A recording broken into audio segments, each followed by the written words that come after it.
శాస్త్రవేత్తలు నిర్ధారించిన దాన్ని కూడా మనం చూసుకున్నాం.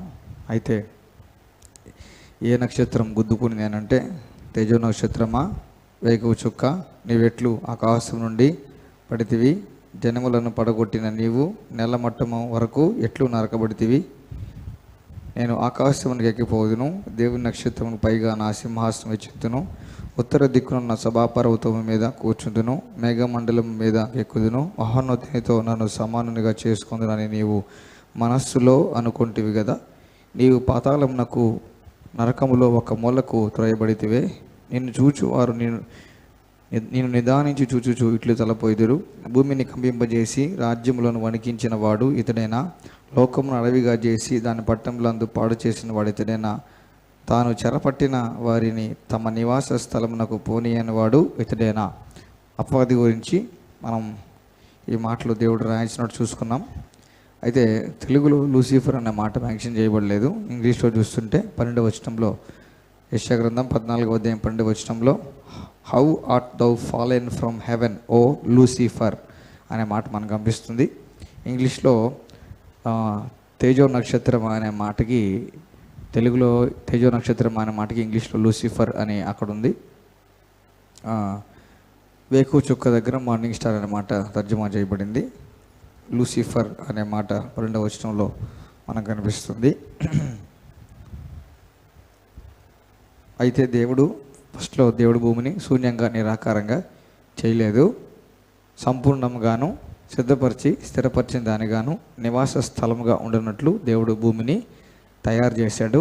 అప్పుడు భూమి మీద చెట్లు ఉన్నవి, భూమి మీద పక్షులు ఉన్నాయి, భూమి మీద డైనాసర్స్ ఇట్లాంటి పెద్ద పెద్ద జీవులు జంతువులన్నీ భూమి మీద ఉండేటివి. అయితే ఈ లూసిఫర్ అనబడే వ్యక్తి, అనబడే దూత, దేవుడు త్రోసివేసిన దాన్ని బట్టి ఆ నక్షత్రంగా వచ్చి భూమిని ఢీకొట్టుకున్న రోజునే అవన్నీ కూడా అంతరించిపోయినట్టు దేవుడు ఇర్మియా గ్రంథం 4వ అధ్యాయంలో మనం చూసుకున్నట్లు, దేవుడు కోపాన్ని బట్టి, ఆయనకు వచ్చిన తీవ్రమైన ఫియర్స్, యాంగర్, తీవ్రమైన కోపాన్ని బట్టి మొత్తం భూమిని కూడా బాగా దేవుడు పట్టణాలన్నింటినీ నాశనం చేసినట్టు, నిశ్శేషంగా కాకుండా కొంచెం వదిలిపెట్టేసి మొత్తం భూమిని అంతా డెస్ట్రాయ్ చేసినట్టుగా, భూమి మీద దేవుడు కోపించుకున్నట్టుగాను, ఆయన జీవన్ తాలూకు వెలుగు, ఆయన జీవన్ తాలూకు కాంతిని దేవుడు భూమి దగ్గర నుంచి తీసేసినట్లు మనం చూసుకున్నాం. అది ఇర్మియా గ్రంథంలో.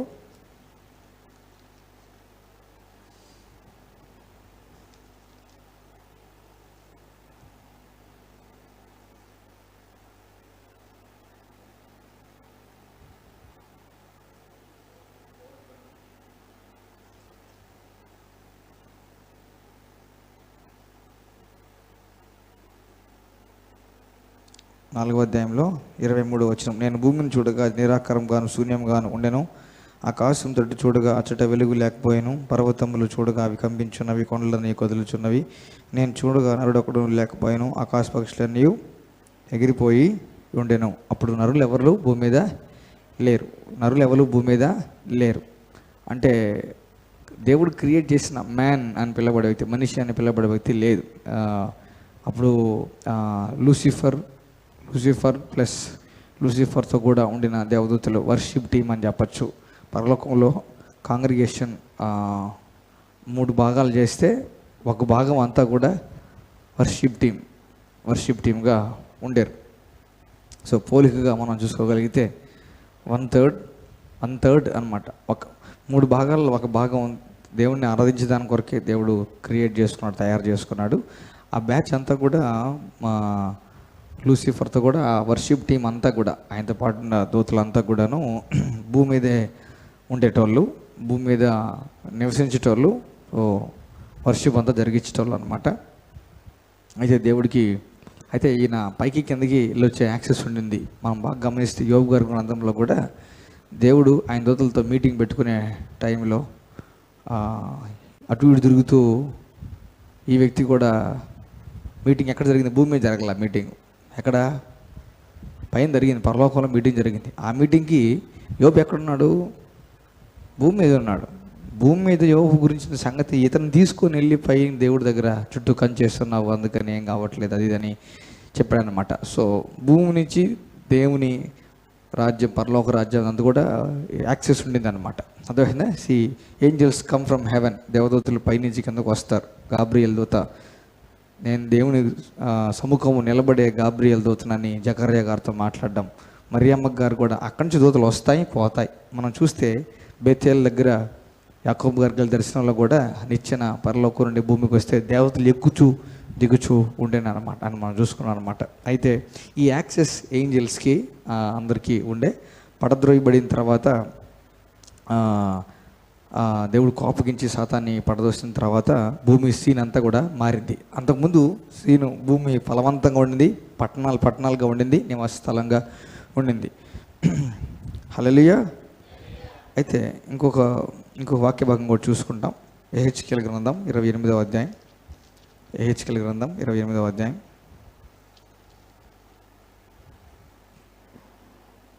యెహెజ్కేలు గ్రంథం 28వ అధ్యాయం 12వ వచనం నుంచి జాగ్రత్తగా గమనించాలి.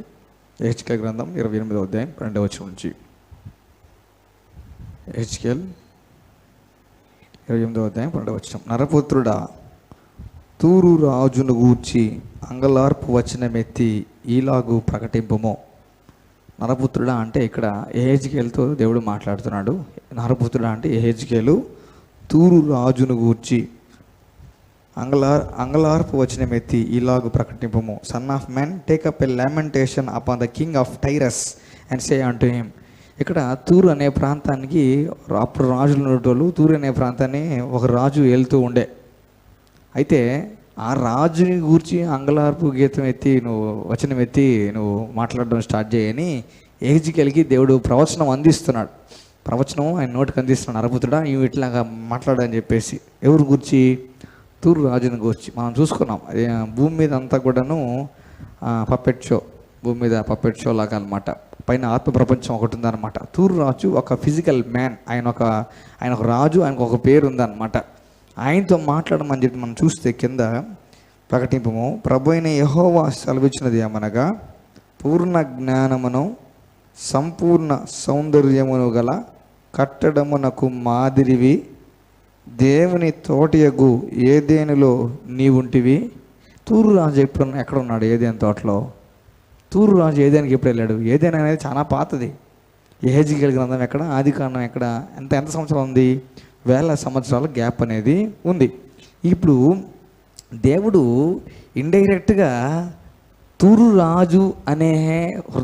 రాజు హృదయాన్ని చెరపట్టేసి తూరు రాజు పొజిషన్ని తీసుకొని తూరు రాజులో ఉండి కార్యం జరిగిస్తూ ఉండే లూసిఫర్ అనే వ్యక్తితో దేవుడు యెషయా ప్రవక్త ద్వారా అంగలార్పు వచనం ఎత్తించి మాట్లాడిస్తున్నాడు అన్నమాట. ఎవరున్నారంట చూడండి. పూర్ణ జ్ఞానమును సంపూర్ణ సౌందర్యమును గల కట్టడమునకు మాదిరివి దేవుని తోటయగు ఏదేనిలో నీవుంటివి. ఎక్కడ?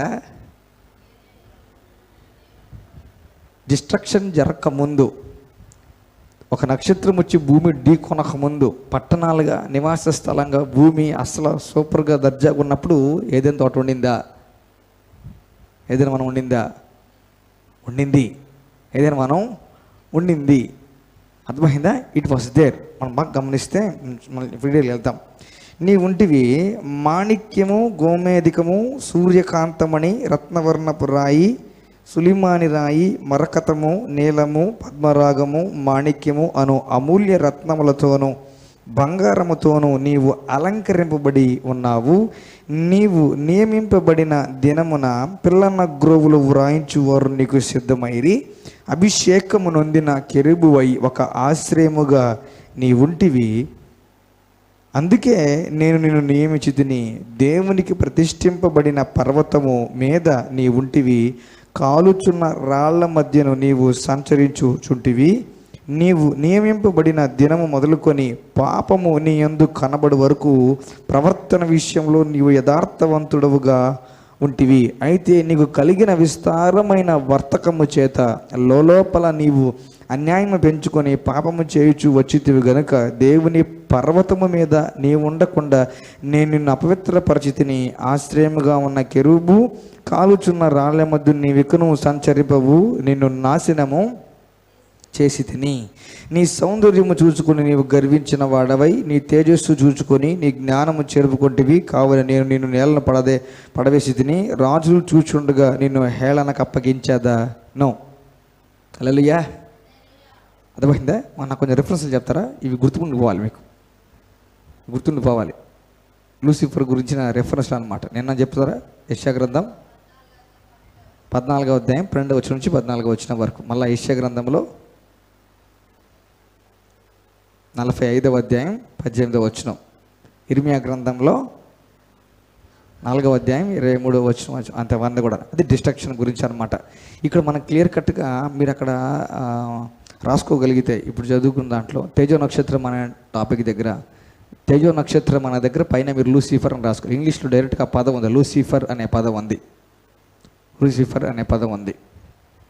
అయితే ఇక్కడ చూస్తే 13వ వచనంలో, నీవు నియమింపబడిన దినమున పిల్లన్న గ్రోవులు వ్రాయించువారును నీకు సిద్ధమైన. ఇంగ్లీష్లో ఏమందంటే Thou hast been in Eden, the garden of God. Every precious stone was thy covering. Every precious stone was thy covering. The sardius, topaz, the diamond, the beryl, the onyx, the jasper, the sapphire, the emerald, the carbuncle, and gold. The workmanship of thy tabrets and of thy pipes was prepared in thee in the day that thou wast created. లూసిఫర్ని దేవుడు చేతులతో తయారు చేసిన సృష్టించిన విధానాన్ని కూడా దేవుడు mention చేయించాడు. అభిషేకము నొందిన కెరూబువై ఒక ఆశ్రయముగా నీ ఉంటివి, అందుకే నేను నిన్ను నియమించితిని. దేవునికి ప్రతిష్ఠింపబడిన పర్వతము మీద నీ ఉంటివి, కాల్చున రాళ్ళ మధ్య నువ్వు సంచరించుంటివి. నువ్వు నియమింపబడిన దినం మొదలుకొని పాపము నీ యందు కనబడే వరకు ప్రవర్తన విషయంలో నీవు యథార్థవంతుడుగా ఉంటివి. ఎవరి గురించి అంగళార్పు వచనం ఎత్తింది? తురు రాజును గురించి. కానీ ఇక్కడ డైరెక్ట్గా మనం చూస్తే లూసిఫర్ గురించి అభిషేకించబడిన కెరూబుతో దేవుడు మాట్లాడుతాడు, మనం చూస్తున్నాం.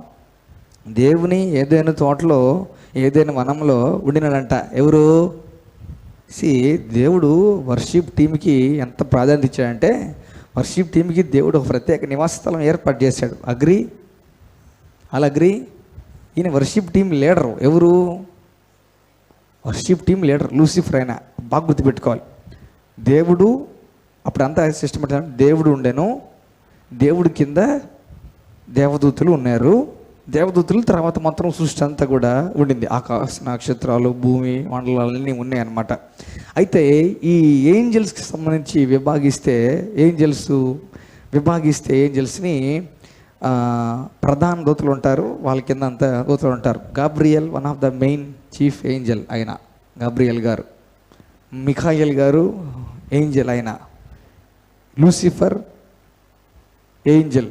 అర్థమైందా? ఇప్పుడు ఇట్లా వీళ్ళు మెయిన్ అన్నమాట. వాళ్ళ కింద చాలామంది ఉంటారు. మిఖాయల్ గారు యుద్ధాలు చేస్తారు. దేవునికి సంబంధించిన యుద్ధాలు మిఖాయల్ గారు చేస్తారు. మిఖాయల్ గారి కింద ఒక పెద్ద సైన్యం ఉంటుంది. మనకి బైబిల్లో కత్తి పట్టుకొని, పెద్ద ఖడ్గం కట్టుకొని, పెద్ద ఆకారంతో నిలబడుకున్నట్టు ఎవరన్నా కనిపిస్తే మనం మిఖాయల్ గారుగా మనం అనుకోవచ్చు. మిఖాయల్గా పెద్ద కత్తి పట్టుకొని. ఈరోజు డైలీ పోర్షన్లో కూడాను ఒక పోర్షన్ దగ్గర జాషువా గారు నిలబడుకుంటే, ఎదురు ఒక పెద్ద ఆయన కత్తి పట్టుకొని నిలబడుకుంటే, అయ్యా నువ్వు ఎవరు పక్క? మా పక్క వాళ్ళ పక్క అంటే, ఆయన ఎవరు పక్క కాదు, నేను దేవుని కమాండర్ని అంటాడు. నేను ఆయన పక్క అంటే, చెప్పయ్యా అని నా సాగిలి పడతాడు అన్నమాట. చెప్పులది అంటాడు. బైబిల్లో చెప్పులది అనే ఇంకో వర్స్ కూడా జాషువాలో ఉంది. మోషే గారితో అన్నట్లు, మళ్ళీ జాషువా గారితో అన్నట్లు చెప్పులది అని. సో మనకి ఈ కమాండర్ నాకు చూస్తే మన మిఖాయల్ కనిపిస్తుంది అనమాట. సో దానియేల్ గారి దగ్గరికి జవాబు పంపించేదాని కొరకు కూడాను దానియేల్ గారి 21 days ఫాస్టింగ్ ఉందామని స్టార్ట్ చేసినప్పుడు ఫస్ట్ డేనే ఆన్సర్ పరలోకం నుండి బయలుదేరుతుంది దేవుని సింహాసనం దగ్గర నుంచి. ఇవి వస్తుంటే మధ్యలో అడ్డుకుంటాయి. 3 ఆకాశాలు కదా, అర్థమైందా? 3 ఆకాశాలు కాబట్టి ఎక్కువ ఈ దయ్యాల సమూహం అంతా, లూసిఫర్ పడిపోయిన దేవదూత ఆ సమూహం అంతా కూడా ఎక్కడుంటాయంటే ఇమీడియట్ ఈ భూమి ఉపరితలం పైనే ఉండే ఆకాశంలో ఎక్కువ సంచరిస్తూ తిరుగుతూ ఉంటాయి. వాయుమండల అధిపతి అంటారు. వాయుమండలం అంటే ఇది. ఆ పైన వాయువు ఉండదు, వ్యాక్యూమ్ ఉంటుంది, స్ట్రాటోస్. ఆ పైకి వెళ్ళామనంటే ఆక్సిజన్ వాయువు అంతా ఏముండదు అనమాట, గాలి అంతా ఏముండదు పైకి వెళ్తే. ఆ పైకి వెళ్తే మళ్ళీ మూడో ఆకాశం అనమాట, పరలోక రాజ్యం ఉండే ప్లేస్. అయితే ఇతన్ని దేవుడు ఎట్లా తయారు చేశాడో కూడా ఎక్స్ప్లెయిన్ చేస్తున్నాడు. ప్రశస్తముగా పిలువబడ్డ ప్రతి రాయితోటి ఈ దేవదూతని దేవుడు అలంకరించాడు. ప్రశస్తమని పిలువబడే ప్రతి రాయితోటి, సకల విధమైన ప్రశస్త రాయితో దేవుడు, ఇప్పుడు ఆదామును మట్టి తీసుకొని చేశాడు, అది వేరే. అతన్ని రత్నాలే శరీరంకు పొదిగేశాడు దేవుడు. ఎవరికి? లూసిఫర్ అనే వ్యక్తికి అదో కదా, రత్నాలనే శరీరంకు పొదిగాడు అనమాట దేవుడు. పొదిగేసి మోస్ట్ బ్యూటిఫుల్ అంట ఆయన, ఉంది అక్కడ, సౌందర్యవంతుడు అంట, చాలా బ్యూటిఫుల్గా దేవుడే చేసుకున్నాడు. అర్థమైందా? The most beauty, purpose of the most beauty చెప్పండి, ఇప్పుడు చెప్పండి. వర్షిప్. అర్థమైందా? ప్రశస్తమైన రాత్రుల నుంచి వర్షకి వెళ్తాం. ఎక్కడది? హెచ్కేల్.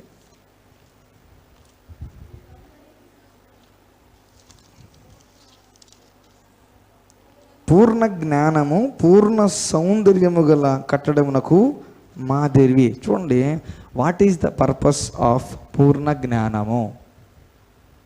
పూర్ణ జ్ఞానం ఎందుకు? వర్షిప్ చేసేదానికి. హల్లెలూయా.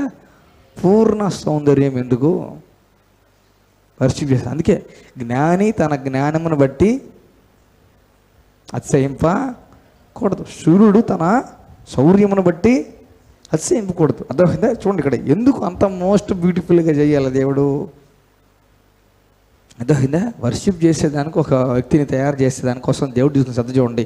చేసి జ్ఞానం, పూర్ణ జ్ఞానము, మళ్ళీ ప్రతి విధమైన రత్నంతో పొదిగి చేసి దేవుడు ఏం చేశాడు అంటే అభిషేకించాడు. మళ్ళీ చేయబెట్టి దేవుడు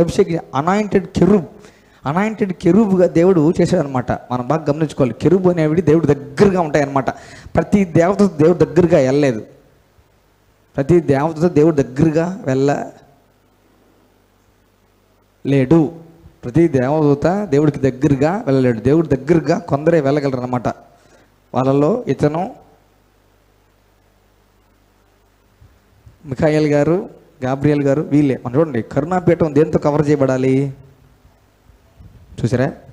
కరుణాపీఠం కెరూబులు కవర్ చేయాలన్నమాట.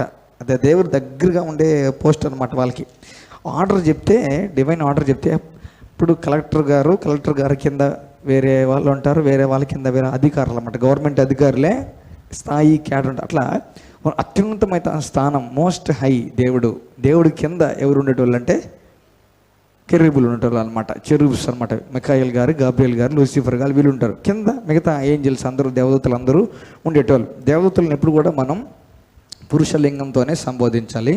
దేవదూత అది ఇది అని కానీ స్త్రీలింగంతో సంబోధించకూడదు. అర్థమైందా? అది మనకి బొమ్మల్లో, మనకి పాశ్చాత్య దేశాల్లోకి వెళ్తే బుడ్డ బొమ్మలు చెక్కేసి ఆ బొమ్మలకి రెక్కలు పెట్టేస్తారు. బొమ్మలు చెక్కి చిన్న బుడ్డి చెక్కేసి వాటికి రెక్కలు పెట్టేసి ఏంజల్స్ అంటారు. అట్లా ఉండరు. అర్థమైందా? మినిమం ఉంటారు వాళ్ళు, రూఫ్ అంత ఉంటారు, చాలా హైట్గా ఉంటారు, చాలా హెఫ్టీగా ఉంటారు. అర్థమైందా? నార్మల్ మనుషుల్లాగా వాళ్ళు ఉండరు. బుడ్డ దేవదూతలు ఉండరు. ఇంత దేవదూతలు ఉండరు, అసలు ఉండరు. ఇంత దేవదూతలు ఉండరు, అసలు ఉండరు. అర్థమైందా? విజన్లో కనిపించినా కూడా ఏం చేయాలి? దర్శనంలో కనిపించినా కూడా ఏం చేయాలి? క్రీస్తుకు చెరపట్టాలి. ప్రతి దర్శనాన్ని, కళని, తలంపుని, దేనన్నా కూడా చెరపట్టాలి. అర్థమైందా? రాంగ్. రీసెంట్గా ఎవరు చెప్తే విన్నాను, బాగా దర్శనాలు కనిపిస్తాయని అంటే మీరు ఆరాధిస్తున్నప్పుడు పక్కనే చిన్న దేవదూతలాగా కనిపించారంటే నో, రబ్బిష్, నాన్ సెన్స్. అట్లుండరు. చిన్నగా ఉండరు వాళ్ళు. మామూలుగా చూస్తే భయం వేస్తుంది, అట్లుంటారు వాళ్ళు. అర్థమైందా? వాళ్ళు బాగా హెఫ్టీగా ఉంటారు, బాగా బలంగా ఉంటారు. వాళ్ళు ఒక్కరే చాలామందిని హ్యాండిల్ చేయగలరు, ఒక్కరే ఊర్లని హ్యాండిల్ చేయగలరు. చాలా స్ట్రాంగ్ అన్నమాట దేవదూతలు. క్యాడర్ చూస్తే దేవుడు, ప్రధాన దూతలు అంటే వీళ్ళు, కెరూబులు, తర్వాత మిగతా అన్నీ ఉండి మిగతా సృష్టి అంతా కూడా ఉండేదన్నమాట. అయితే చూస్తే 28వ అధ్యాయంలో అభిషేకం నొందిన కెరూబువై ఒక ఆశ్రయం ఉంటివి, అందుకే నేను నియమించితిని. దేవునికి ప్రతిష్ఠింపబడిన పర్వతం మీద నీవు ఉంటివి, కాలుచున్న రాళ్ల మధ్య నీవు సంచరించుచుంటివి. నీవు నియమబడిన దినం మొదలుకొని పాపము నీ యందు కనబడే వరకు ప్రవర్తన విషయంలో నీవు యథార్థవంతుడుగా ఉంటివి. ఇప్పుడు చూడండి, ఎందుకు దేవుడు భూమిని నాశనం చేశాడు అనేది చూడాలి. అప్పుడు ఎందుకు నాశనం చేశాడు? తప్పు చేసింది ఎవరు? పాపం చేసిన లూసిఫరు, ఆయన బ్యాచ్ అంతా పాపం చేస్తారు. భూమిని ఎందుకు చేశాడు? భూమిని చేశాడు వాళ్ళు అక్కడ ఉండేటోళ్ళు కాబట్టి. ఎవరు? ఏదేను ప్లేసు, భూమి ప్లేస్లు అంతా కూడా అప్పుడు భూమి అంతా ఉండింది కాబట్టి, భూమి మనుగడలో ఉండింది కాబట్టి, వీళ్ళు ఉంటున్నారు కాబట్టి, వీళ్ళు ఏ ప్లేస్లో ఉంటారో ఆ ప్లేస్ని కూడా పూర్తిగా దేవుడు డిస్ట్రాయ్ చేసేసాడు. హల్లెలూయా, హల్లెలూయా. అయితే రత్నాలు పొదిగి పెట్టి ఆయనకు అంటే అభిషేకం ఇచ్చి దేవుడు సాతాను వర్షిప్ చేస్తే మామూలుగా ఉండదు. అన్నట్లు. అర్థమైందా? కోట్లు, దేవదూతలు అంటేనే లక్షల్లో ఉంటారు, కోట్లలో ఉంటారు అనమాట. అర్థమైందా? అందరూ ఒక్కసారిగా వాళ్ళ పర్పస్ ఏం తెలుసా? వర్షిప్ చేయడమే. వాళ్ళ మెయిన్ పని, వాళ్ళని దేవుడు క్రియేట్ చేసిందే, సృష్టించింది ఎందుకంటే ఆరాధించేదానికి అనమాట. వాళ్ళ మెయిన్ పని అంతా ఏంటంటే ఈయన లీడ్ చేస్తూ ఉంటాడు అన్నమాట. ఎవరు? దేవుడు లైట్ వెళ్తారా కదా, దేవుడు వెలుగు. ఆ వెలుగు ఈయనకి మన రకరకాల రత్నాలన్నీ ఈయన వంటుకున్నాయి. చూసారా? రత్నాలు స్వయం సెల్ఫ్ లూమినెంట్ కాదు. సెల్ఫ్ లూమినెంట్ అంటే ఏమంటారు? స్వయం ప్రకాశం అంటారు. చూసారా? సూర్యుడు స్వయం ప్రకాశం అంటారు, చంద్రుడు స్వయం ప్రకాశం కాదంటారు. రత్నాలు స్వయం ప్రకాశం కాదు. రత్నం మీద లైట్ పడితే వస్తుంది. డైమండ్ స్వయం ప్రకాశం కాదు. డైమండ్ లోపల లైట్ కాంతి రేఖ వెళితే దాంట్లో తిరిగి బయటికి కొంచెం లైట్ లాగా వస్తుంది అనమాట. ఇప్పుడు దేవుడు లైట్ కాబట్టి ఈ మెయిన్ వర్షిప్ లీడర్ ఎదురుగా నిలబడుకొని దేవుణ్ణి ఆరాధిస్తుంటే దేవుడిలోంచి లైట్ పడితే అస్సలు మెరుపులు జిగేలు అనమాట. వర్షిప్కి లైట్ ఫోక్స్లు అవసరమా? అదైందా? ఫస్ట్లో అన్న మామూలుగా వర్షిప్కి ఫోక్స్ లైట్లు పెట్టి జిగ్ అని పొగ అంతా పెడతారు. మామూలుగా రికార్డ్ డ్యాన్సులు వాటిలో, ఆ డ్యాన్సులు ఈ డ్యాన్సుల్లో రకరకాల లైట్లు, ఫోక్స్ లైట్ల ఫోక్స్ లైట్లు అవి పెట్టి పొగ అంతా చేసి మొత్తం డిస్కో డ్యాన్సులు అవి చేస్తుంటారు అనమాట. అర్థమైందా? వాళ్ళంతా కాపీ. అర్థమైందా? దేవుడు మహిమే పెద్ద. మనకి జనరల్గా మహిమ దిగోసి ఎట్లుంటుంది? మేఘంలాగా, పొగ మంచులాగా అవునంటదా కదా? దేవుడి దగ్గర అది ఆబ్వియస్గా ఉండేది. దేవుడు సింహాసనట్టు పొగ మంచులాగా అంత మేఘం అంతా మహిమంతా చుట్టుకొని ఉండేది అనమాట. ఏమన్నా తెల్లగా మంచులాగా పొగలాగా అంతా చుట్టుకొని ఉండేది అనమాట. ఎదురుగా నిలబడుకోండి మొత్తం రత్నాలు అన్నమాట, ఫుల్ డిస్కో లైట్లు. ఎక్కడ? దేవుని సింహాసనం దగ్గర. ఈ నిలబడుకొని వర్షిప్ చేస్తున్నాయి. ఇంకొక బ్యాచ్ ఉంది, వాళ్ళంతా వాయిద్యాలు వాయించడం, పాటలు పాడడం, అందరూ కంటిన్యూస్గా అనమాట చేస్తూనే ఉండేటోళ్ళు. దేవుడికి అదే పని చేస్తుంటేవాళ్ళు అనమాట. ఇప్పుడు మనం బాగా గమనిస్తే దేవదూతలకు కూడా రెక్కలు ఉంటాయి కదా. ఎన్ని? 6 రెక్కలు ఉంటాయి. ఒకసారి ఒక ఆయన రెక్కలు తీస్తారంట, రెక్కలకు మొత్తం కళ్ళేనంట. రెక్కలకు మొత్తం కళ్ళు, గలగలగల కళ్ళు, మొత్తం ఎట్టు అన్ని డైరెక్షన్ రెక్కలు కళ్ళు చూస్తూనే ఉన్నట. అంతే, మొత్తం గమ్ము గట్టి మూసుకున్నాడంట ఆయన. ఐడియా ఉందా? ఒంటి నింట కళ్ళు. ఎవరికి? చూసారా? అది కూడా కాపీయే. అర్థమైందా? కళ్ళు ఉంటాయి. ఎవరికి ఉంటాయి కళ్ళు? దేవదూతలకు ఉంటాయి. Angels are having so many number of eyes. శరీరం అంతా కళ్ళు ఉంటాయంట. వాటిని చూస్తూనే జిగి మొత్తం తిరగతా చూస్తూ ఉంటాయంట. లిటరల్గా కొంతమంది దర్శన రూపంగా చూశారు కూడా, చెప్పారు కూడా, బైబిల్లో కూడా ఉందన్నమాట. అర్థమైందా? అది కూడా సాతాను అన్నీ కాపీ కొట్టేకి ట్రై చేస్తారనమాట. ఇప్పుడు మన చర్చ్ అంతా ఏమైపోయిందంటే, సార్వత్రిక సంఘం అయిపోయిందంటే, దేవుడి దగ్గర ఉన్నటివి దేవుడి బైబిల్లో ఉండే కాపీ కొడతా సాతాను చేయడము. అర్థమైందా? సాతాను చేసిన దాన్ని బట్టి లోకానుసారంగా మనం లోకస్తులను ఆకర్షించడానికి మళ్ళీ సేమ్ అదే ప్రోగ్రామ్ ఫాలో అయ్యడము. దీంట్లో సార్వత్రికలు ఏమవుతుంది? లోకం ఫాలో అయినట్టు మనం ఎట్లా ఫాలో అవుతాం, లోకం చేసినట్టు మనం ఎట్లా చేస్తాం అనుకుంటాం అన్నట్లు. అర్థమైందా? 24 hours కూర్చొని భజన చేస్తూనే ఉండడం అనేది దేవుడి దగ్గర జరిగేది, సింహాసనం దగ్గర జరిగేది. అర్థమైందా? సాతాను నాకు కూడా అది కావాలి అని కోరుకున్నాడు అంతే. నేను కూడా అట్లా కుర్చీలో కూర్చొని నేను కూడా కూర్చో ఉంటే, నన్ను అందరూ అట్లా చేస్తూ ఉంటే అని అనుకున్నాడు అంతే మనిషి. అర్థమైందా? అందుకే వాడిని గర్వానికి జనకుడు అనింది. అందుకే గర్వానికి గర్విష్ఠులకి తండ్రి ఎవరంటే సాతాను. అర్థమైందా? ఎంత వెరీ డేంజరస్ కండిషన్ అది. చూడండి ఎంత డేంజరస్ కండిషన్ అంటే, పాపం చేసింది ఇతనొక్కనే సెట్ తోలేలా ఎంతమంది మనుషులు మార్చేశాడు తెలుసా సాతాను. పెద్ద కోట్ల మంది దేవతలు ఇన్ఫ్లుయెన్స్ చేశాడు. అంటే వర్షిప్ టీంని అంతా ఇన్ఫ్లుయెన్స్ చేసేసాడు. నాకు కూడా మీరు అందరు కలిసి ఒక 5 minutes నన్ను గురించి కూడా,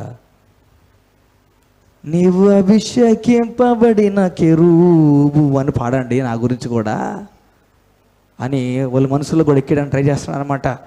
నేను అక్కడికి ఎక్కిపోతే బాగుండే, దేవుని సింహాసనం దగ్గర నాకు కూడా ఇంకో కుర్చీ ఉంటే బాగుండే. ఎందుకనంటే అంత ఘనత దేవుడు ఇచ్చాడు. ఈయన ఎక్కిపోయవచ్చు, అదొకందా మండుచున్న రాళ్ళ మధ్య ఈయన ఎక్కొచ్చు, దిగొచ్చు, ఎక్కిపోవచ్చు. ప్రశస్తమైన రత్నాలు ఫుల్ అనమాట. చూస్తే మనకి అక్కడ తెలుగులో పిల్లల గ్రోవి అని ఉందా, చదువుతారు ఎవరన్నా?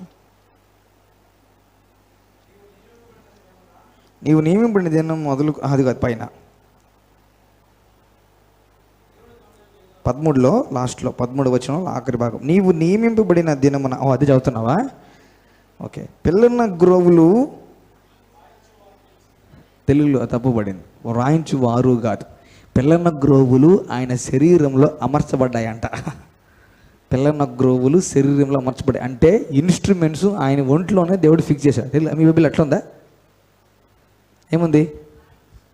వాయించువారు అని ఉందా? నో, విత్ ఇన్ ది అని ఉంటుంది అనమాట. ఇంగ్లీష్ చూస్తే నీలో అమర్చబడ్డాడు. ట్యాపెస్ట్రీ ఇవన్నీ కూడాను ఆయన శరీరానికే పైపులు ఊదేటివి, డ్రమ్స్ ప్లస్ మీటేటివి, ఇవన్నీ కూడా ఆయన శరీరానికి అమర్చబడి ఉంటాయి అనమాట.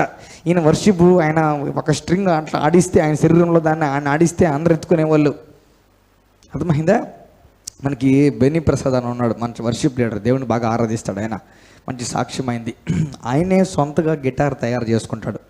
గిటార్ ఎట్లా తయారు చేస్తా అంటే, గిటార్కి ఈ పక్కంతా చెక్క ఉంటుంది కదా, డొల్లలాగా ఉంటుంది కదా, ఈ స్ట్రింగ్స్ అన్నీ ఉంటాయి కదా. ఈయన ఏం చేస్తా అంటే ఈ డొల్ల ప్రాంతం దగ్గర కూడా తప్పెట్ లాంటివి తయారు చేయడానికి అతికి చేస్తాడు. అట్లా ఒకసారి తట్టేది, ఇది మీటేది, ఇట్లా చేస్తాడు అనమాట. ఇదంతా ఆయన తోనుగా తయారు చేసుకున్నాడు. ఇట్లాంటి వస్తువులన్నీ, వాయిద్యాలన్నీ శరీరానికే అమర్చబడి ఉండేటివి. ఎవరికి? లూసిఫర్కి. అర్థమైందా? దేవుడు చెప్తాను చూడండి, నువ్వు అభిషేకింపబడి ఉన్నావు, నీలో పాపం కనబడే దినం వరకు నువ్వు యథార్థవంతుడుగానే ఉన్నావు అని. మోస్ట్ బ్యూటిఫుల్ పూర్ణ జ్ఞానం ఉందా? పూర్ణ జ్ఞానం ఉంది. అర్థమైందా? అయితే మనసు చెడింది. అయితే దీన్ని బట్టి కొందరు ఏమంటారంటే, ఈ జనరల్ ఒక స్టేట్మెంట్ ఉంది, దేవుడే అన్నిటికీ కర్త అయితే, if God is the creator of everything, సమస్తాన్ని సృష్టించిన దేవుడు అయితే చెడును కూడా దేవుడే సృష్టించాడు కదా, ఒప్పుకోండి క్రైస్తవులారా అని సూటిగా ప్రశ్నలు వేసేవాళ్ళు చాలామంది ఉన్నారు. దేవుడే అన్నిటినీ సృష్టిస్తే చెడు అనే దాన్ని కూడా దేవుడే సృష్టించాడు అని అంటారు అనమాట. దీనికి మనం కొంచెం లోతుగా వెళ్ళాలి. దేవుడు మొత్తం ఆయన అనుకున్నట్టుగానే జరిగిపోవాలని దేవుడు భావించుండి, అందరూ నాకే లోబడాలి, దీంట్లో ఏ ఫాల్ట్, ఏ కొంచెం డిస్టర్బెన్స్ కూడా కలగకూడదు అని దేవుడు తలుచుకొని ఉంటే, దేవుడు అందరినీ రోబోట్లుగా చేసేసి ఉండాలి. అట్లా చేసేసి ఉండాలి. ఆన్ చేస్తే అది తయారు చేయబడిన పని పూర్తిగా చేయాలి, ఆపేసే వరకు. స్విచ్ ఆన్ చేస్తే ఏ పని కోసం అది క్రియేట్ చేయబడింది అది పూర్తిగా చేయాలి, మళ్ళీ ఆపేస్తే ఆగిపోవాలి. ఈ రకమైన వాటిని దేవుడు తయారు చేయాలి. అప్పుడు దేవుడు ఆమ్నిపొటెంటే. అర్థమైందా? అయితే ఇప్పుడు ఈయన వర్షిప్ చేసుకునేదానికి, వర్షిప్ అనే ప్రోగ్రాం జరిగేదానికి, ఆరాధన అనేది జరిగేదానికి దేవదూతల్ని క్రియేట్ చేసి, ఇప్పుడు దేవదూతలు ఆయన రోబోట్లాగా తయారు చేసి, ఆ రోబోట్స్లో మదర్ బోర్డ్ అంతా కూడాను, వైరింగ్ అంతా కూడా వర్షిప్కే మొత్తం చేసేసి, మొత్తం తయారు చేసి ఆన్ చేస్తే, అదే మన చిన్నపిల్లలకి బొమ్మలు కొనిస్తాం కదా, బ్యాటరీలు వేసి ఆన్ చేస్తే ఇంకా ఆడుతూనే ఉంటుంది, మనం ఆపేస్తే ఆగుతాయి. అదే కదా, అట్లా దేవుడు చేసేస్తే అందులో దేవుడికి విశేషం ఏమి లేదు. అదే దేవుడు ఉన్నతమైన మానసిక స్థితి చూడండి, దేవుడు ఉన్నతమైన క్వాలిటీ చూడండి. దేవుడు ఎట్లా చేస్తా అంటే, నేను ఏమి క్రియేట్ చేసినా నేను ఇదిగో ఈ దేవదూతను క్రియేట్ చేస్తా, నాకు ఒక దూతను క్రియేట్ చేసుకుంటా, దేనికి? వర్షిప్ చేసేదానికి అని దేవుడికి అనుకొని, ఇప్పుడు నేను క్రియేట్ చేసి మార్నింగ్ నుంచి నైట్ వరకు లేకపోతే దివారాత్రాలు అది ఇంకా వేరే రెండో తలంపే లేకుండా కంటిన్యూస్గా నన్నే ఆరాధిస్తూ ఉంటే పూర్తిగా ప్రీ వైర్డ్ అని చెప్పొచ్చు.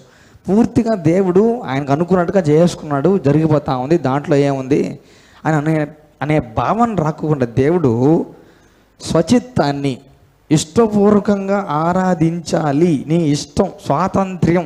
ఏంటిది? స్వాతంత్ర్యం, ఇండిపెండెన్స్, స్వాతంత్ర్యం, స్వచిత్తం, సొంత చిత్తం. నా ఇష్టము, నాకు ఇష్టం వచ్చినట్లు చేస్తాను, నా ఇష్టపూర్వకంగా చేస్తాను, నా ఇష్టమైతే చేస్తా, కష్టమైతే చేయను. అదవుతుందా? నా ఇష్టం, నాకు అనిపించిందే నేను చేస్తా అంట. చూసారా? ఆ క్వాలిటీని దేవుడు దూతల్లోనూ పెట్టాడు, మనుషుల్లోనూ పెట్టాడు అనమాట. ఆ క్వాలిటీని దూతల్లో కూడా పెడితే ఇప్పుడు దేవుడు చేసిన తర్వాత దూతలు ఎట్లా ఫీల్ అవ్వాలంటే, నేను నా ఇష్టపూర్వకముగా నన్ను చేసిన దేవుణ్ణి ఆరాధిస్తాను అనే భావనతో వాళ్ళు చేస్తే అది దేవునికి ఇంపైన సువాసన. ఇంకా చెయ్యాలి కాబట్టి చెయ్యాలి, నేను తయారు చేయబడిందే దానికి, నాకు ఇంకా మాట్లాడడానికి ఆస్కారం లేదు, నేను మౌనంగా ఉండాల్సిందే, నన్ను సృష్టికర్త దీనికి చేసుకున్నాడు అంతే, ఎలోహీం నన్ను దీనికి చేసుకున్నాడు అంతే, ఇంక నేను అంతే, వేరే మాటలు మాట్లాడడానికి లేదు అన్నట్టుగా చేస్తే దేవుడు ఎట్లాడంటే కొంచెం అన్యాయస్తుడైన దేవుడు అవుతాడు. అర్థమైందా? ఇప్పుడు చూడండి, సింహాసనం మీద రాజు, రాజ్యంలో అందరూ ఉన్నారనమాట, ఎవ్వరూ ఏం మాట్లాడడానికే లేదంతే, రాజ్యతే చేయాలంతే ఆయన బాగుతున్నాను అనుకోండి, ఒక సెన్స్ ఆఫ్ నెగిటివిటీ వస్తుంది అనమాట. మాట్లాడడానికి ఆస్కారం లేదు, చెప్పింది గమ్ముగా చెయ్యాలంతే. అప్పుడు ఏమొస్తారు? వాళ్ళని ఏమంటారు? మోనార్క్ అంటారు. ఏమంటారు? మోనార్క్ అంటారు. వీళ్ళు చెప్పింది చేయాలి, ఎవరు మాట్లాడి పట్టించుకోరు అనమాట. ఈ సెన్స్ దేవుడికి ఆపాదించబడకూడదు. ఈ పదం, ఈ బిరుదు, ఆయన మోనార్క్, ఆయన ఎవరు మాట ఎండో, ఆయన అంతే, ఆయన చెప్పింది చేసేసి అంతే అనే సెన్స్ రాకుండా ప్రతి ఒక్కరికి వర్షిప్ చేసేదానికి ఆయన తయారు చేసుకున్న దేవతలు కూడా స్వచిత్తం, నీ ఇష్టం అనే క్వాలిటీని పెట్టారు అనమాట. ఇప్పుడు ఎవరు ఆరాధించినా కూడా ఏం చేయాలంటే, నా ఇష్టపూర్వకంగా, నా ఇష్టమయ్యా, నేను దేవుడిని ఆరాధిస్తాను, నాకు చాలా ఇష్టం, నన్ను దేవుడు చేసిందే అందుకు, నన్ను చూడు ఎంత బాగున్నానో, మొత్తం ఇంత బాగా దేవుడిని ఎందుకు చేసుకున్నా అంటే పూర్తిగా నన్ను ఆయన ఆరాధించడానికే చేసుకున్నాడు అనే సెన్స్తో అవి ఆరాధించాలి, వాళ్ళు ఆరాధించాలి అని దేవుడు క్రియేట్ చేసుకున్నాడు. హల్లెలూయా. ఈ స్వచిత్వం అనేది ఇది చాలా డేంజర్ అని తెలిసినా కూడా దేవుడు దాన్ని పెట్టాడంటే సూపర్ దేవుడు అంతే. హల్లెలూయా. ఇది ఉంటే వాళ్ళ ఇష్టం, ఇంకా అది పెట్టేస్తే ఇష్టం, నీ ఇష్టం. అందుకే మనిషికి కూడా అది పెట్టాడు, ఆదాము కూడా అది పెట్టాడు అనమాట. అప్పుడు దేవుడు ఎప్పుడు రైట్ అవుతాడంటే, దేవుడు ఎప్పుడు ఇట్లా తిప్పుకుంటాడంటే, నేను పూర్తి చిత్తం ఇచ్చేసినా కూడా పూర్తి చిత్తంతో, పూర్ణ హృదయంతో, పూర్ణ మనసుతో, పూర్ణ బలంతో నన్నే ఆరాధిస్తున్నప్పుడు నువ్వు అది చేసి చూపిస్తే తీసుకుంటాడు దేవుడు. హల్లెలూయా, హల్లెలూయా. సాతాను ఆ విషయంలో కొంచెం పూర్తిగా ఎందుకు దేవుడికి వెళ్ళాలి? ఇప్పుడు మహిమంతా ఎవరికి వెళ్ళాలి? దేవుడికి వెళ్ళాలి. వర్షిప్ ద్వారా మహిమంతా ఎవరికి వెళ్ళాలి? దేవుడికి వెళ్ళాలి వర్షిప్ ద్వారా. ఇప్పుడు చూడండి, నేను స్వరం తెరిచి ఆరాధిస్తున్నాను, మహిమంతా ఎవరికి వెళ్ళాలి? దేవునికి వెళ్ళాలి. మిగతా వాళ్ళు వాయిస్తున్నారు, మహిమంతా ఎవరికి వెళ్ళాలి? దేవుడికి వెళ్ళాలి. మిగతా అందరూ పాడుతున్నారు, మహిమంతా ఎవరికి వెళ్ళాలి? దేవుడికి. అబ్బా, నేను వర్షిప్ చేస్తాను కదా, వర్షిప్ అయిపోయినాక నేను బాగా వర్షిప్ చేసిన ఎవరైనా మెచ్చుకుంటే బాగుండు.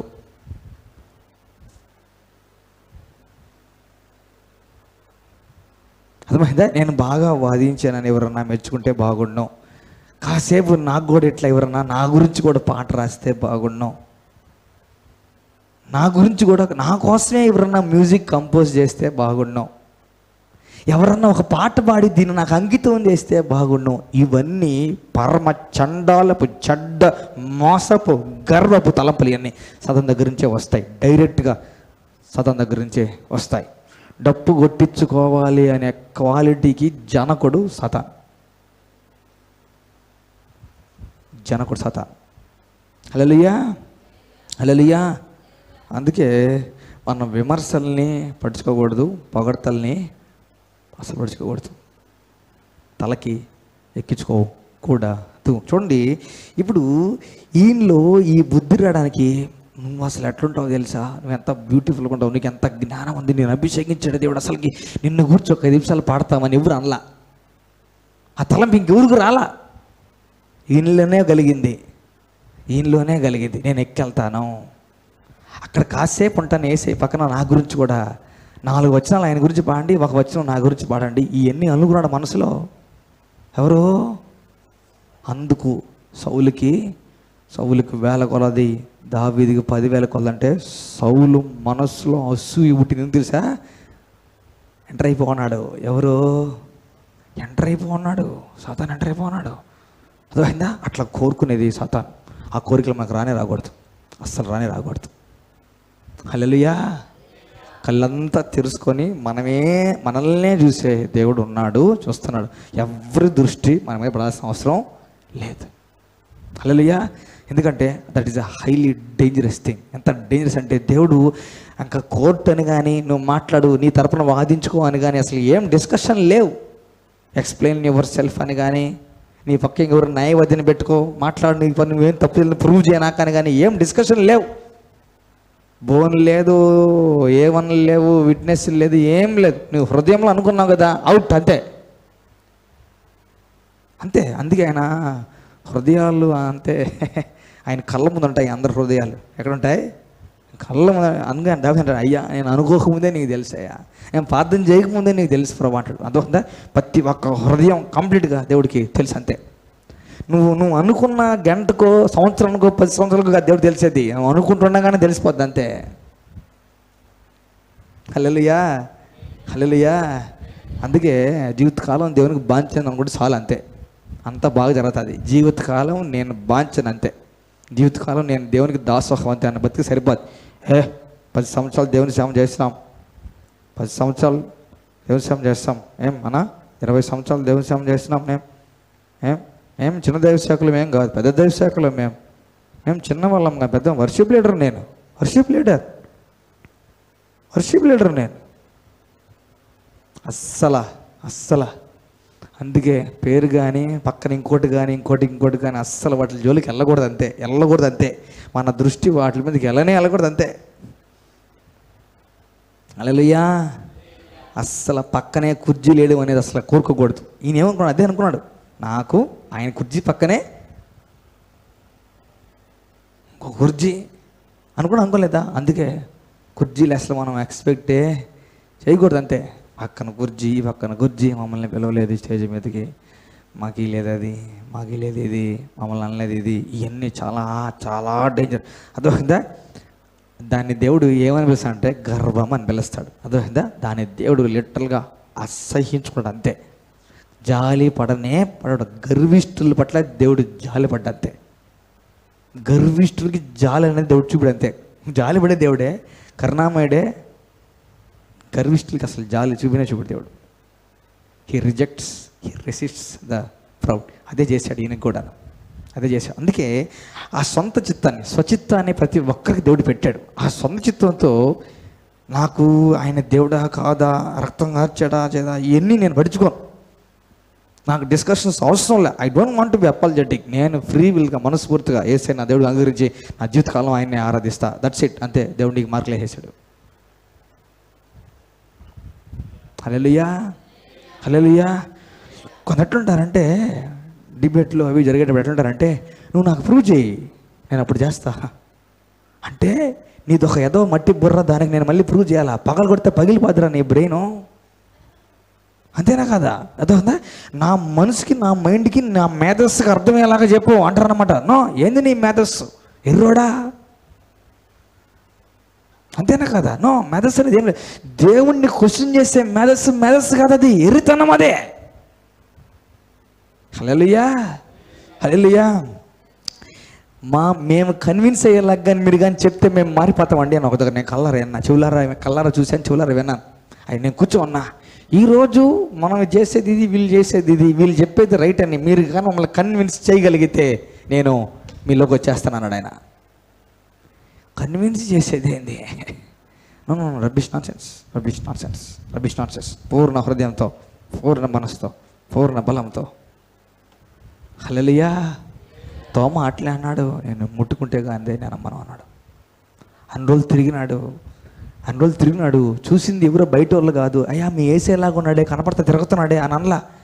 దగ్గరగా మలుచుకున్న వాళ్ళు యేసయ్యను చూసినామో మళ్ళా లేచినాడు అంటే చెప్పిందన్నా గుర్తు రావాలి. నేను మళ్ళీ లేస్తానని చెప్పింది గుర్తన్నా రావాలి. అది గుర్తు రానివ్వట్లే. అర్థమవుతుందా? వీళ్ళు చెప్పింది అర్థం కానివ్వట్లే. నేను నా చేతులారా తాకి చూస్తే కాందే నమ్మన్నాడు. That is dangerous people of God. ఆ స్థితిలో మనం ఉండకూడదు. ఆ స్థితిలో మనం ఉండకూడదు. హల్లెలూయా, హల్లెలూయా. ఏముందిలే, చిన్న చిన్న పాటే కదా, వాళ్ళ మీద రాశాం. పాటలు దేవుడి మీదే రాయాలి, వర్షిప్ దేవునికే చేయాలి. స్తుతి అనేది తప్పెట్లనేవి చప్పట్లనేవి దేవుడికే వెళ్ళాలి, దేవుడికే వెళ్ళాలి, దేవుడికే వెళ్ళాలి. ఈయన దేవుడికి ఏమి ఈయన అనలా. ఎవరు ఈ లూసిఫర్ అనే దౌర్భాగ్యుడు దేవుడికి నేనేమి ఈయన అనలా.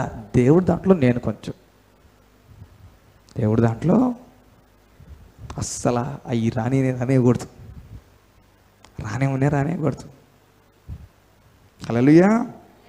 ఫ్రీ విల్ అనేది దేవుడు దేవదూతలకు కూడా ఇచ్చాడు.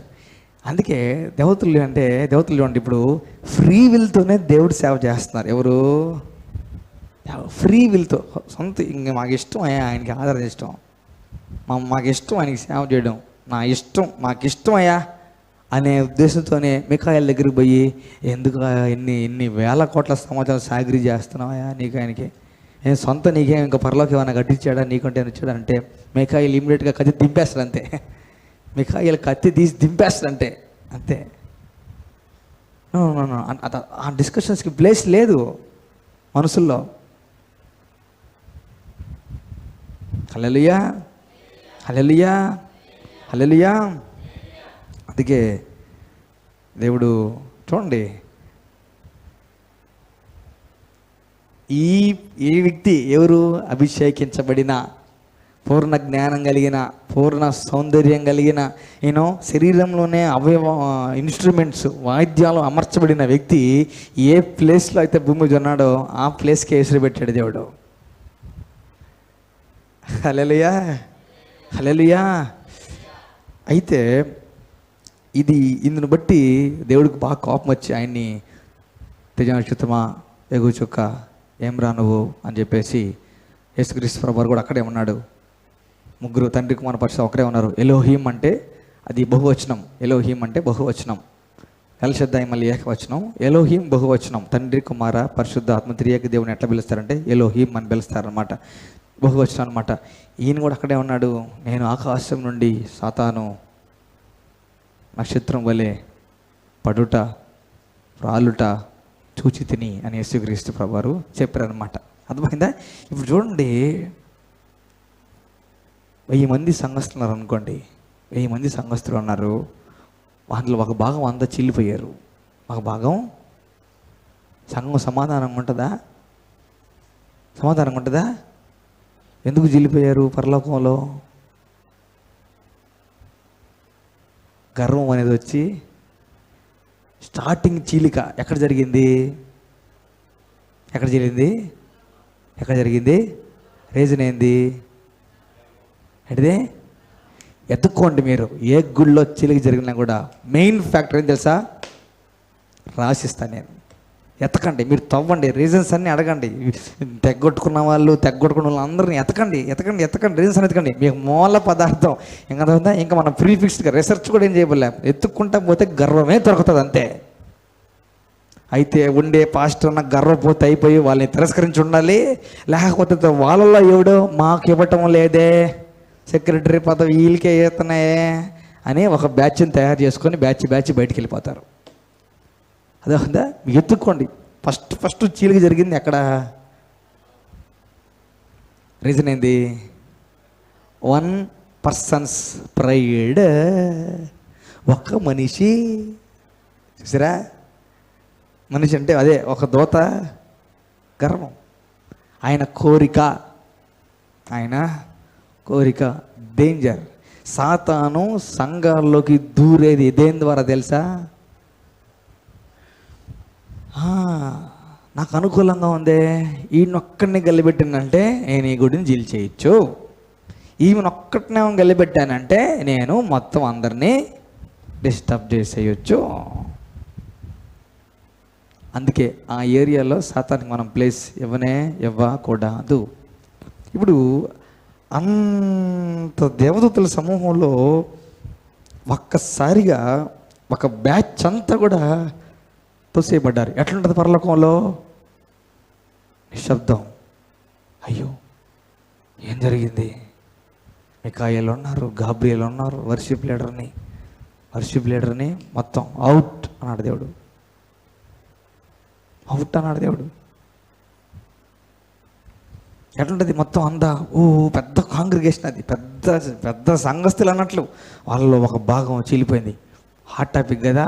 అయ్యో పెద్ద గుడి చీలిపోయింది. టాక్ ఆఫ్ ద టౌన్ అవుతుంది కదా. ఎక్కడ చీలిపోతే గుడి చీలిపోతే టాక్ ఆఫ్ ద టౌన్ అవుతుంది. పరలోకంలో ఒక బ్యాచ్ అంతా చీలిపోయింది, దేవుడు పంపించేశాడు. ఎట్లుంటుంది పరలోకం అంతా కూడా? దేవతలంతా డిస్కషన్ అదే, వైరల్ అయిపోద్ది న్యూస్. దేవదూతలంతా అదే మాట్లాడుకుంటున్నారు అన్నమాట. గాబ్రియల్, మికాయేలు అందరూ దేవుడు చేస్తున్నారు. దేవుడు అంటే నిన్నటి దాకా మన పక్కనే ఉండి మనతో ఉన్న వ్యక్తి ఇప్పుడు మనకి యాంటీ. వాళ్ళ దేవుడిని బతిమలాడుకోలేదంట. దేవుడు కాళ్ళ మీద కూడా పడలేదంట. గమ్ముగా తల బిరుసుకు పెట్టుకున్నారంట. డిస్కషన్ అయిపోలేదా? మికాయేలు గారికి మండిపోయింది, గాబ్రియల్ గారికి మండిపోయింది అనమాట. ఇంకా ఈ రోజు నుంచి దేవుడికి యాంటీ అయితే మనకు కూడా యాంటీ. వాళ్ళకి ప్రైజ్ రాడు. మొత్తం అంతే, కంప్లీట్ కట్ అయిపోయింది అంతే. అదేవిధంగా కంప్లీట్ కట్ అయిపోయిన తర్వాతకి ఇప్పుడు చూడండి, ఇప్పుడు పరలోకంలో ఉండే గాన ప్రతిగామంతో పరిశుద్ధుని పాడే బ్యాచ్ ఉంది చూసారా? ఇది ఒరిజినల్ కూడా బ్యాచ్ కాదు, కొత్తగా తయారైన బ్యాచ్. అవునా? అసలు బ్యాచ్ ఏమైంది? పడిపోయింది. ఇప్పుడు ఉండే కొత్త బ్యాచ్ మళ్ళీ సపరేట్గా ఇంకో బ్యాచ్ రెడీ అయింది వర్షిప్ చేసేది దానికి.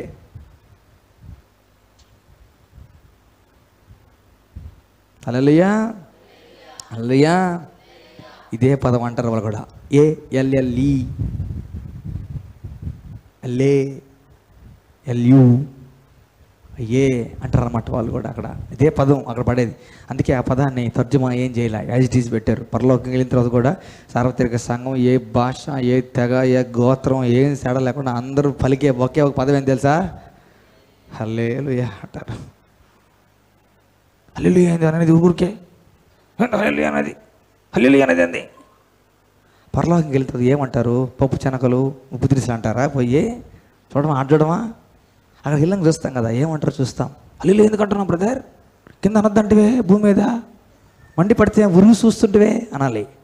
గమారోడా, బుద్ధి లేనోడా, ఇప్పుడు బుద్ధి వచ్చేసిందా? హల్లెలూయా అంటున్నావు, చెడిపోయినావు కదరా సంఘస్థుల్ని అనా తిట్టాలి. అప్పుడు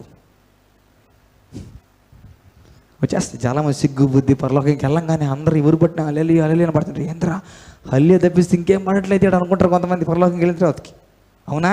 అదే ఉంది ప్రకటన గ్రంథాలు. పరలోకంగా అందరూ మ్యాక్సిమం పాటలో చరణాలు వచ్చిన వాళ్ళు సపరేట్గా ఏం పాడింది. నేను ఒక పాట రాసిన పాటే నువ్వు గమ్ము పక్కన పెట్టి హల్లెలూయా అని పాడంటారు. హల్లెలూయా అంటే దేవునికి స్తోత్రము. హల్లెలూయా. కొన్ని కోట్ల సంవత్సరాలు వర్షిప్ అంతా జరుగుతూ ఉండింది. సడన్గా వర్షిప్ అంతా బయటికి వెళ్ళిపోయింది. కొత్త బ్యాచ్ ఒకటి తయారైంది. వీళ్ళు కిందకి పడేసిన తర్వాతకి మొత్తం భూమిని అంతా దేవుడు నాశనం చేసేసాడు. మొత్తం డిస్టర్బ్ చేసేసాడు. మొత్తం ఆయన జీవం తాలూకు కాంతి కిరణాలు పాకుండా ఆపేశాడు. పక్షులన్నీ ఎగిరిపోయినాయి. మొత్తం పట్టణాలన్నీ నాశనం అయిపోయినాయి. ఇంకా భూమి మొత్తం సైలెంట్ అయిపోయింది అంతే. పాడుగాను దెబ్బగాను ఏమీ లేకుండా ఏదో నిర్జన దేశంగా అట్లా అయిపోయింది అనమాట. ఇదే స్థితిలో భూమి కొన్ని కోట్ల సంవత్సరాలు అట్లనే ఉండిపోయింది. కాంతి పుంజం అంటారు కదా, ఇట్లా కొన్ని లైట్ ఇయర్స్ గడిచిపోయినాయి. అయిపోయింది అనమాట. అప్పుడు తర్వాత సీన్లోకి ఎవరు అంటారంటే, ఈ ముగ్గురు ఏమని అనుకున్నారంటే, అదొస్తుందా? ఫస్ట్ సీన్లోకి బయలుదేరితే ఎవరంటే, పని చేయాలంటే దేవుడు ఏం పని చేయాలన్నా it happens through the medium of holy spirit. అర్థమైందా? జలముల పైన ఆత్మ అల్లాడు చుండెను. అదొకదా? అంతే. ఇంకా ఏంజెల్స్ అందరూ పరలోకంలో కదా, ఏంది పరిశుద్ధాత్మ కదులుతున్నాడు, పరిశుద్ధాత్ముడు ఏంది ఆడ కదులుతున్నాడు, ఆడేంది కదులుతున్నాడు, ఏంది అందరూ ఒకరొకరు అక్క పరిశుద్ధాత్మ కదులుతున్నాడు, అందరూ ఏంజెల్స్ అందరికీ హల్లెలూయా అనుకుంటున్నారు. పరిశుద్ధాత్మ గదిలో చూస్తున్నారు. అంటే ఏదో ప్లాన్ వేస్తున్నాడు దేవుడు. అవునా కదా? ఎందుకని ఏ ప్లేస్ అయితే దేవుడు నాశనం చేశాడో అక్కడ ఎవరు పడిపోయినారో మొత్తం మిగతా అందరూ తెలుసు అనమాట. కనిపిస్తుందా? కనిపిస్తుంది క్లియర్గా, అర్థమవుతుందా? ఇప్పుడు చూడండి, ఆయన జీవానికి తాలూకు కాంతి పానీయకుండా ఆపేశాడు దేవుడు. ఏమన్నా తెలుసా? ఫస్ట్ జలముల పైన ఆత్మ అల్లాడుతుంటే ఓయమ్మ దేవతలందరికీ అదే న్యూస్ అనమాట. ఏంది పరిశుద్ధాత్మ అల్లాడుతున్నాడు, పరిశుద్ధాత్మ జలం అల్లాడుతున్నాడు, ఏదో జరగబోతుంది అందరూ కూడా అనమాట. దేవుడు తెలుసా, లెట్ దేర్ బి లైట్ అన్నాడు. వెలుగు. ఇన్ని సంవత్సరాలు ఆపేశాడు వెలుగు దేవుడు భూమికి పానీయకుండా. ఇప్పుడు మళ్ళీ వెలుగు పంపిస్తున్నాడు. ఏంది? ఏదో చేయబోతున్నాడు అంతే. అందరికీ ఆశ్చర్యం. రేపేమవుద్ది, ఎప్పుడేమవుద్ది ఇదే ఉత్కంఠ అన్నమాట. అదన్నా ఇంటర్వెల్ లేని సినిమా. హల్లెలూయా. నిజంగా లిటరల్గా పరలోకం అంటే జరిగిందంట. లిటరల్గా పరలోకంలో దేవతలకు బయలుపరచాల దేవుడు, ఆయన ప్లాన్ని బయలుపరచాలా. ముగ్గురు అనుకున్నారు అంతే, తండ్రి కుమార్ పరిశుద్ధ ముగ్గురు అనుకున్నారు అంతే. ఇది దేవదూతల్ని తయారు చేయకముందు, జగత్తు పునాది వేయబడక ముందు ముగ్గురు కలిసి వేసుకున్నారు. చూసారా ప్లాను? ఇంకా నెక్స్ట్ అది ఇంప్లిమెంట్ చేయబోతున్నాం అనే దేవుడు వాళ్ళకి ఎవరికేం చెప్పలా. పరిశుద్ధాత్మ వెళ్ళిపోయి అల్లాడుతూ ఉన్నాడు జలాల పైన. ఈయన వెళ్ళాడేంది? ఈయన వెళ్ళాడంటే అస్సలు దేవుడు నెగ్లెక్ట్ చేసి ఇంకా పనికిరాదు, ఇంకా దేనికి వేస్ట్ అంటే ఇంకేది భూమి అనమాట. ఇంకా దేవుడి దృష్టిలో శక్తి చేత కాదు, జరిగితే ఇంకా తెలుసు. పరిశుద్ధాత్మ ద్వారా ఈయన పోయి అక్కడ ఎంటర్ అయ్యాడంటే అబ్బా ఏదో ఉంది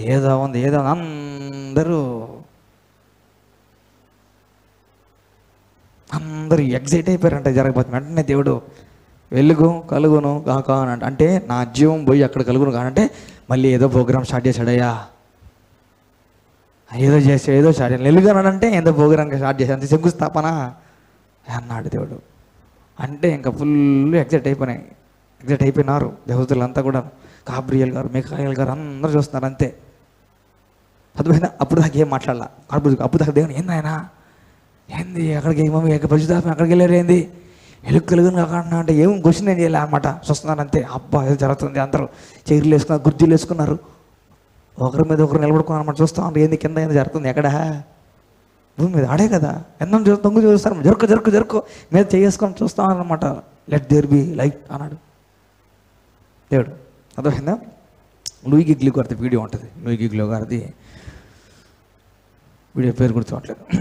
సూర్యుడిని, వేరే నక్షత్రాలని భూమితో అంతా కలిపి చూస్తే దేవుడి సింహాసనం దగ్గర నుంచి భూమి అసలుకి ఎక్కడో అసలు చెప్పలేదంట. పొద్దులో వేసేసుకున్నా కూడా భూమి కనపడదు, అంత దూరం. మామూలుగా మనం దూరంకి లేదు. మన చంద్రుడు ఇంత కనిపిస్తున్నాడు, దగ్గరికి వెళ్తే పెద్దకుంటాడు. సూర్యుడు ఇంకా చాలా పెద్ద ఆకారం ఇది మన భూమి కంటే. అర్థమైందా? అయితే దేవుడు చూడండి, ఇవన్నీ చాలా ఉన్నాయి. ఇట్లాంటి కోట్ల గ్రహాలు ఉన్నాయి. కానీ దేవుడు ఫోకస్ అంతా సింగిల్ అంతే. ఏంటంటే సింగిల్ అంటే భూమి. అర్థమైందా? మన వాళ్ళు అనవసరంగా చాలా వాటి మీద జీవం ఉందా లేదా ఎతుకుతున్నారు. అర్థమైందా? దేవుడు నరులకి ఇచ్చింది భూమి అంతే. వెలుతురిచ్చేదానికి సూర్యుడు చంద్రుడు. పొగులు వెలుతురిచ్చేదానికి సూర్యుడు చంద్రుడు. మనకి first let there be light అని చెప్పింది వేరే. ఫస్ట్ వెలుగు కలుగును కాక అని చెప్పింది ఆయన జీవం. ఆ జీవం మనుషులకు అదనమాట. ఆ జీవం వస్తే ఇంక అక్కడ లైఫ్ అనేది క్రియేట్ అవుతుంది అనమాట. జీవం అనేది సీన్లోకి వస్తుంది అనమాట. నెక్స్ట్ ఇంకా లైటు వెలుతురు తక్కువ కావడం ఎక్కువ కావడం చేసేదానికోసం దేవుడు సూర్యుడిని చంద్రుడిని చేశాడు. చంద్రుడు వెలుతురిచేదానికి చేశాడు. చంద్రుడి మీద పోయి ఏది చంద్రమండలం మీదకి వెళ్ళి ఆడ కాపురాలు చేస్తామనంటే వండరా మీ కర్మ సావండరా కొడకలరా, నేను చేసి ఇస్తాను కదా, దాన్ని సరిగా చేసుకోవాలంటే దాన్ని సర్వనాశనం చేస్తున్నారు. దీన్ని భూమి సర్వనాశనం చేసేసి ఇంకా ఆడికి వెళ్తారంట. ఆడికి వెళ్ళే లోపల ఆయన వస్తాడు. అబ్బా మీకు మీరు ప్లాన్లు వేసుకుని అడగండి, ఆడికి వెళ్ళిపోతే ఇంక నేను ఎందుకు అనుకుంటాడు దేవుడు. దేవుడు లెట్ దేర్ బి లైట్ అన్నాడు. This became a hot topic in the entire heaven. దేవదూతలు అందరికీ ఇదే మెయిన్ న్యూస్ అయిపోయింది. ఏమని? ఇంకా ఈయన జీవాన్ని మమ్మీ పంపించాడు, ఏదో చేయబోతున్నాడు. ఏం చేయబోతున్నాడు? ఏదో చేయబోతున్నాడు. రేపు ఏం చేయబోతున్నాడు చూసుకుంటాం. హల్లెలూయా. విశ్వాసంతో యేసుక్రీస్తు వారి శరీరంలో రక్తంలో పాలు పంచుకుంటాం.